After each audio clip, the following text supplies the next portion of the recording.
Those the art of thinking beyond the obvious. And today I have my special guest. He is a psychedelic entrepreneur and ayahuasca retreat organizer and facilitator, none other than Mr. Yasha Shah. Hello, hi Daniel. Thank you so much for having me. Welcome on our podcast, Mr. Yasha. And can you please introduce more about yourself that I miss?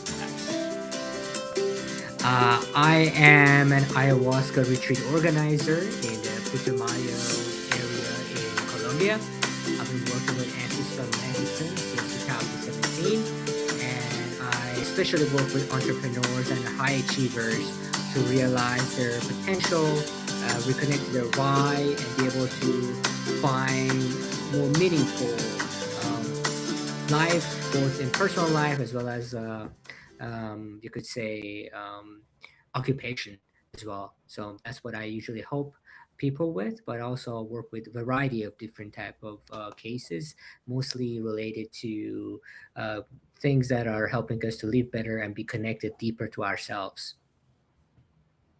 Connected to our deeper selves. And thank you so much for sharing your knowledge and wisdom to the world, Mr. Yasha. Thank you. And today let's talk about burnout to purpose, how ayahuasca helped me discover my why. I like that, Mr. Yasha. Your story begins with burnout, that exhausted, empty place so many high achievers know intimely.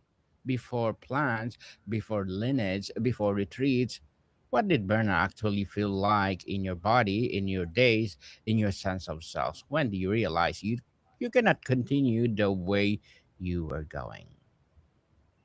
Yes, I think that's a very good question. I tried everything to figure out why I feel stuck in my life. I think that early on, when I was dealing with this issue, I was even too numb to realize that I am suffering from burnout. Then, after talking to some of my therapists and people around me, and they say to me that, hey, I feel like you're displaying symptoms of depression, you are suffering from burnout, and you constantly on and on and on, and you seem to not to be able to keep up with the load of work that you put for yourself, as well as you feel like as much the amount of energy that you're putting in, you have to constantly stop just to be able to find yourself again, to find that peace of mind again. And that was around the time that I realized that something is off, and I started looking into this issue, and I'm looking for different type of remedies, and maybe I had to change my the way I work, the way I relate to people.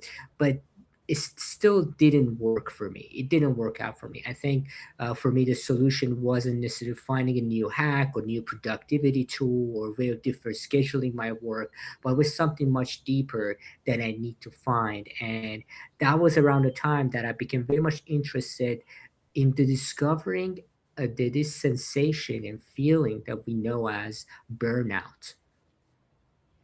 Hmm. Interesting, Mr. Yasha.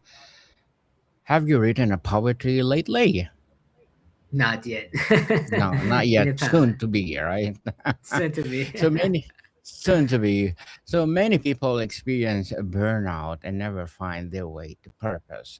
What made you different? Was there a crack in the armor or a moment of surrender that allowed something new to enter?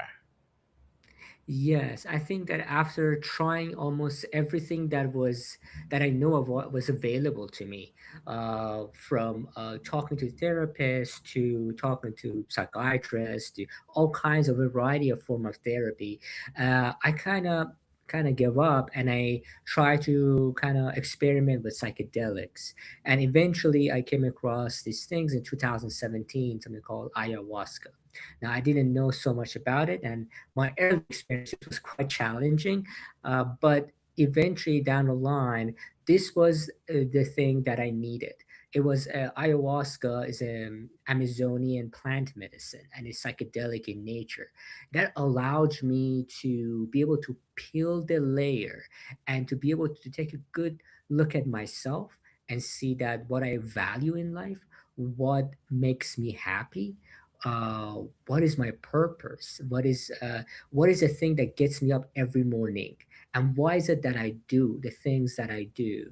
And after that, after those series of experiences, that's where I felt like I'm on the right path, and I could see my body and my mind also are more aligned where I want to be in life, feeling significantly healthier, happier, and able to cope with stress significantly better because I found a much deeper connection to who I am as a person, and ayahuasca experiences were an important part of that journey, that process that I went through.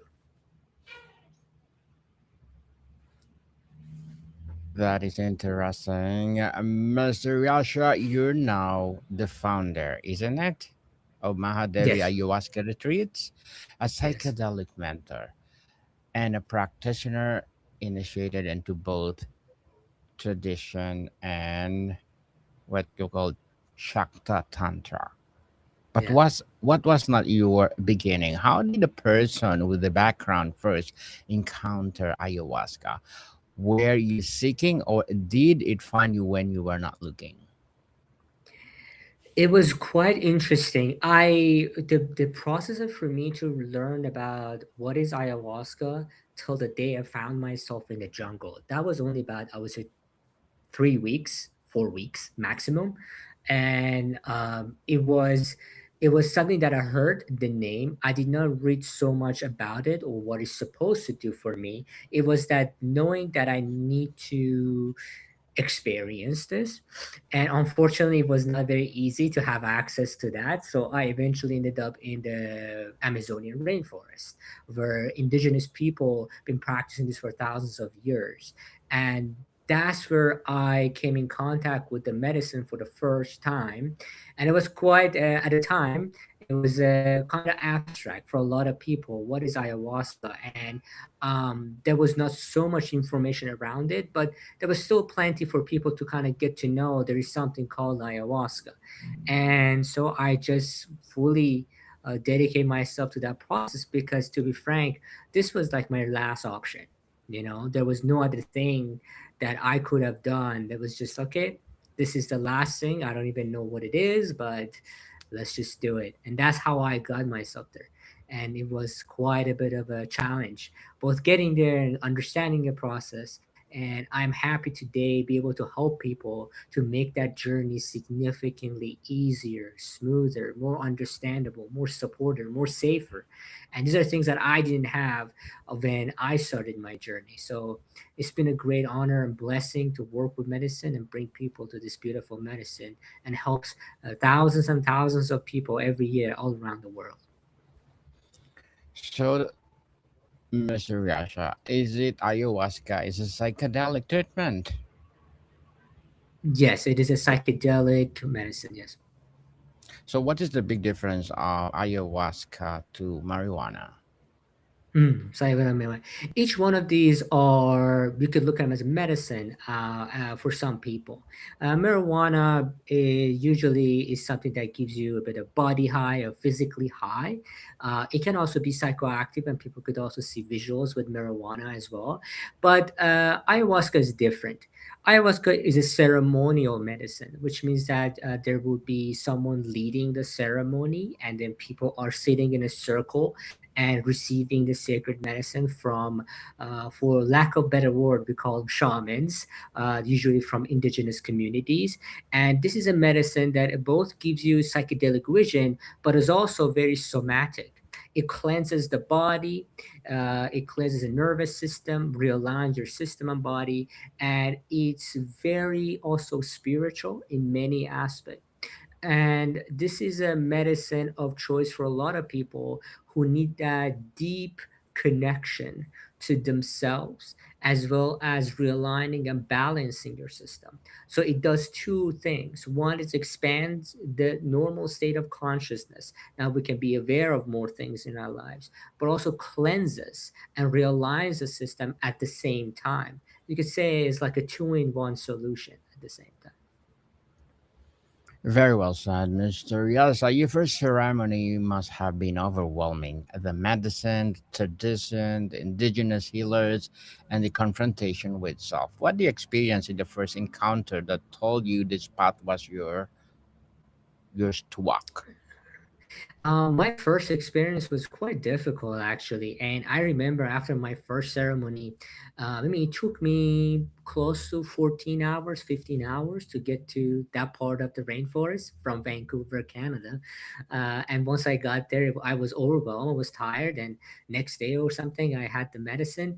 Actually, same day, actually, the same day as soon as I got it, they gave me the medicine. I was really tired. It wasn't the greatest way, but back in the time, like a lot of places that they were offered the ayahuasca, they didn't understood how to do it really well. You could say over time, the standards have grown.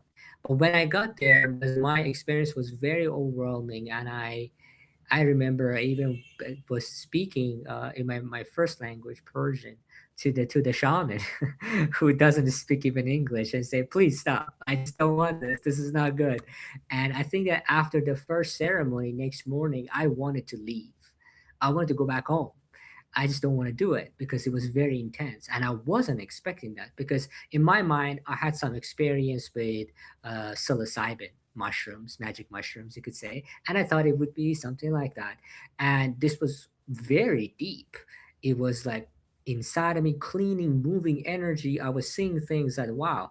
And I was overwhelmed. But the thing is that the next morning, I changed my mind. I decided to stay for 8 more ceremonies. And I wasn't really sure why is it that I chose to stay, even after I went to such an intense experience. And that answer to that question, something that came to me after I drank, I guess, 14, 15 times, around that time, it became very clear to me what that reason was. And that's that I was supposed to learn how this works, and I have to bring other people and help other people. And the difficulties that I went through, the confusions, the doubt, the things that today I would look back and say, oh, this is completely unsafe. And the way to do this safely would be again with these protocols, it would be much better. All of this were part of my journey, so I can accumulate all of that and be able to create a more safer, um, accessible space for people, regardless of their background. They can come to medicine, understand how it works, and the aftercare that everybody needs to be able to put the pieces of puzzle together to understand their experience better. So in a way, I had a quite challenging experience, and that allowed me understand other people's challenges in a much more deeper personal level, that allowed me to create a much better system that allows people to find more safer way to connect and sit with medicine, benefit from all the good thing that it has to offer.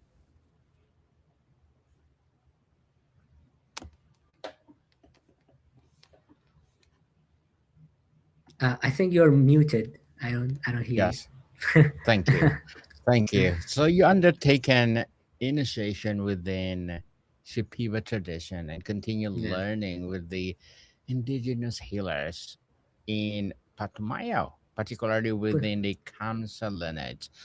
That's not a casual commitment, isn't it? What kept you going back to the jungle, to the medicine, to the elders, mhm. when you could have taken experience and returned to your previous life? That's a very good question. I think that when I look back, I said to myself, the happiest moments of my life is when I was around the medicine. I felt the happiest. I look back throughout my life. I said when I was the most happiest, most joyful, and I realized that what I was doing prior to ayahuasca, I was a retail trader. I was trading stocks and I was doing a little bit of real estate and things like that. And I felt like I remember that uh, I made this much money or that much money or whatever. I felt like I wasn't doing anything for anyone other than myself. And that part was missing. I felt like I am mostly thinking about how much I make, what is a profit for me. I'm not thinking about, and I found that when I do things for other people, when I see the happiness and joy and the freedom and how they upgrade their lives, it makes me significantly happier. It brings me sort of a joy that just a successful, you could say, bank statement wouldn't bring me. And that's what really kept me. And also the fact that ayahuasca has so much depth. The how much you can learn from medicine is almost like you will be an eternal student. How much you can learn about earth, about the planet, about life, about existence. It's a complete spiritual path as well as a healing one. So, there's so much to learn from every soul that comes to my retreat, or from each ceremony and every cup of medicine that I have, and the joy that brings other people. That really why I stick with it, and I just felt like this is my calling and mission. Although that was, I felt that I received that from the medicine itself, but what I was experiencing outside of the ceremonies was also a testimony of that I have chosen the right path, and that's why I stuck around. And now I'm working with Kamsa tribe in the Putumayo, Colombia. Your path is unusual in its integration of two ancient traditions, the Amazonian Shipibo medicine work and Srividya Tantra, in which you were initiated under the Sri Amritanandanatha Saraswati. These Yes. traditions come from different continents, different cosmologies, and how do you speak to each of these practice? Do I ever conflict? Mm. The beauty of the ayahuasca and also the Shakta Tantra is that they're actually, the essence is the same. In the region, especially in Colombia and Andes, in the region in Putumayo or in Peru and Colombia, people believe in a divine mother, and they call her Pachamama. Pachamama, that's Mother Earth. And that is exactly the same energy that you will find in Shakta Tantra, which is Divine Mother in Srividya. Although the philosophies one is more sophisticated in terms of Shakta Tantra and Sri Vidya, which is very sophisticated, and that comes with the Indian philosophies, who multi-layer and very detailed. Whereas the Amazonian way is more about experiencing through nature, through medicine and connection. They both lead in the same place, and it state the same thing: the oneness with nature, that the creator and the creation are not separate, and the creation and creator are one. And we get to experience that light through the medicine that reaffirms the truth of Sri Vidya and Shakta Tantra. I think that one has more sophisticated intellectual framework. The other one has the capacity to be able to bring that direct experience of a divinity to people in a very beautiful and complete and wholesome way. So, although they might look very different, but they are very much the same at the end. You founded Mahadevi Ayahuasca retreats in Colombia's Patumayo region, working alongside with Ania Halma and Taita Miguel Mavizoy. Your focus is on creating retreat environment that is safe, grounded, and supportive of a meaningful, lasting change. What does safety mean in the context where participants are deliberately rendered vulnerable? Yes, I think for us, as safety, the first thing is that we have to ask one question: is ayahuasca right for everyone? Is this a right medicine for everyone? And the answer is no. Ayahuasca is not for everyone. There are people who have severe mental disorder background, or they might have severe heart issues, and people like that. Unfortunately, as much as we want medicine to be available for everyone, right now it's not safe for everyone to take that. So I think the first thing is that who we offer the medicine to, and for that we have at Mahadevi we have a medical screening process as well as an educational process, so people are informed and they know what they're participating in. After that, I think it's about setting the right expectations, because another way that we can create an unsafe environment is that we promise too much to people. Oh, this is a magical cure, this will fix your life, or this will that. It is a powerful medicine that definitely can improve many people's life. But it also requires effort and integration, other things from individuals as well. So if we set up the correct, you could say, uh, intentions and understanding of what is and what is not ayahuasca, and be sure that there is no medical issue for people. The rest of it would be the experience of people in the ceremony. Do they have the ability to communicate? Do they understand the boundaries of the people when they are in an open and vulnerable space? Are they kept safe? What are the protocols do we have in case there was a need for emergency, which is very rare for that to happen, but we should always have those in place. What are things that we can do? And when we consider all of that, this will be considered, you could say, safety, which is multifaceted. There's so many things for different stages, whether for preparation, when they're having the experience, as well as safety for when they leave the retreat and when they get back home. Very well said, Mr. Yasha. You've said your role includes supporting participants through preparation, facilitating during ceremony, and ensuring appropriate integration support afterward. Why is this integration often harder than ceremony itself? What does the integration actually look like 6 months after someone returns home? Yes, I think the challenge of ayahuasca integration is that when people drink ayahuasca, we say you have something called ayahuasca glow, which you have that support from the medicine energetically. Over a period of time, this becomes less and less and less and less. Visible in people's experience, and the changes that we wanted to make in our lives, or perhaps ideas that we had that we want to change things in our life or be differently, becomes a little bit more challenging. And that's because we have now less of that medicine in our system. And this is both a blessing because we come back fully to who we are, but also a challenge. And the challenge is that taking advantage of that neuroplasticity window that ayahuasca gives us to be able to alter and change our pattern. So we say the first 2 weeks that someone comes off an ayahuasca retreat, these are a very great time to be able to change and alter the patterns in our life in a way that is very productive for us. And and also having a supportive community, people around us that we can share and talk about our experiences. This could be another challenge because not a lot of people had ayahuasca. You could have this profound experience, and if you want to go back and talk to your friends about it, your family about it, they might not fully relate or understand.